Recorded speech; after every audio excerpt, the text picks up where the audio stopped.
Hi, welcome and hello. Dan John here. Um, as many of you might know, I've been keeping weightlifting diaries and journals since 1971, which I find remarkable. I can go back and see when I was incline bench pressing 65 pounds, and then the glorious day I got to 85. My first attempts over 100 pounds are all in there. And then later, of course, there's the 200s and there's the 300s and there's the 400s, and it's been a great ride. But there's something I've been doing since 1973 that I wanted to share with you, and if you don't mind, I want to go over some of the things I've done. And I hate to say there's some wisdom in what I was doing, but boy, it's hard to find a better word for it. I read a lot at the time. I listened to everybody who knew anything about weightlifting. I would talk to my cousins who were doing reverse curls and wrist curls all the time, but I would just listen intently.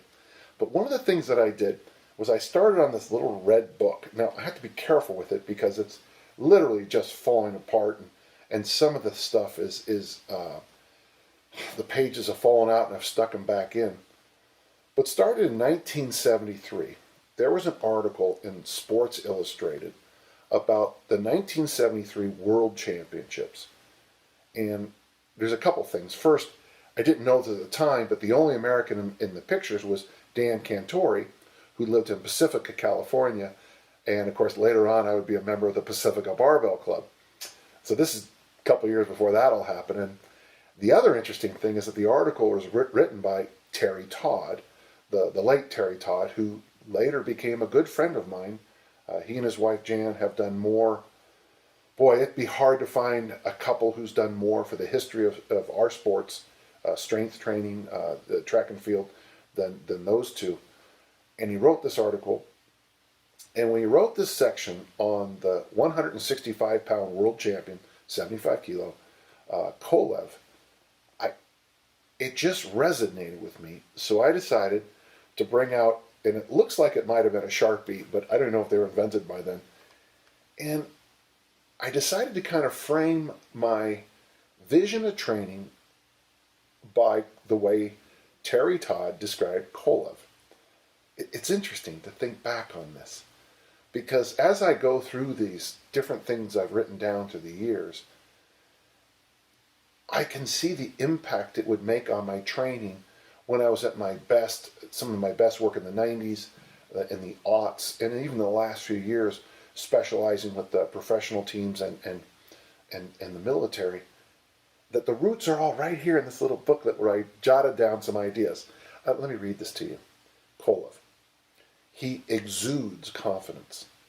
You look at him and you see how splendidly and toned he is. There are no extraneous muscles on his arms. They are perfect lifting hooks. With his trapezius area, his back, the spinal erectors, his thighs and buttocks, he looks like a lifting machine. Paul Anderson used to say, the guy with the biggest butt lifts the biggest weights. The glutes is literally the seat of your power. It acts as a fulcrum. Kolev's back is a whole chain of muscles, and there is no weak link. What fantastic coordination he has. Kolev is lithely muscled, an extremely quick athlete, whose techniques appear to be as natural as breathing. A gymnast until he was 15, he credits his elasticity, unusual among lifters, not anymore, to his training in that sport. He is an Army sub-lieutenant stationed in Sofia and works out 5 hours a day, 5 days a week. In his spare time, he likes to play basketball and listen to jazz. It just occurred to me right there that did my lifelong love affair with jazz come from reading that as a sophomore in high school in South San Francisco in 1973.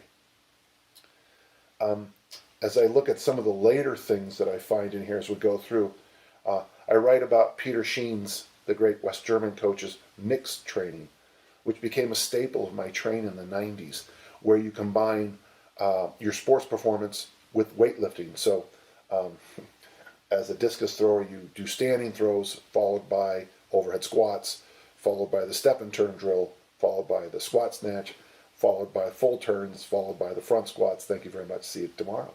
That's mixed training. It's all in here.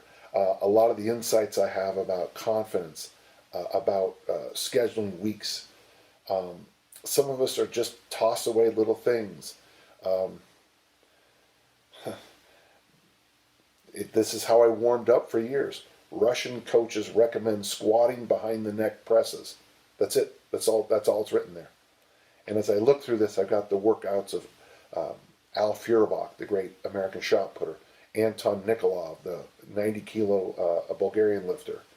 I'll do my best to share a lot of this with you, but it's one of those things I think you might want to think about, is putting aside somewhere all the gems you get when you train.